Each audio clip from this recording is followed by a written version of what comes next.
ஒரு எளிய குடும்பத்தைச் சேர்ந்த ஒரு இளைஞர்.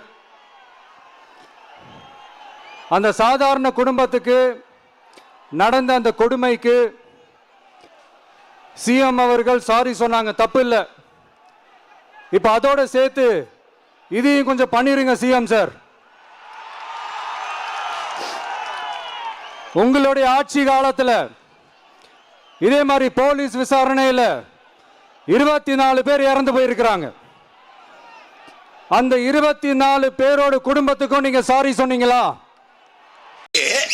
செத்த பிறகு அடுத்த நாள் எஃப்ஐஆர் போடுற காவல்துறை உலகத்தில் எங்கேயாவது உண்டா? காவலர்களை சிறப்பு காவல் படையை சார்ந்த 5 பேரை அனுப்பி அஜித் குமாரை தனியாக அழைத்து சென்று அடித்து விசாரியுங்கள் என்று உத்தரவிட்டவன் யார்?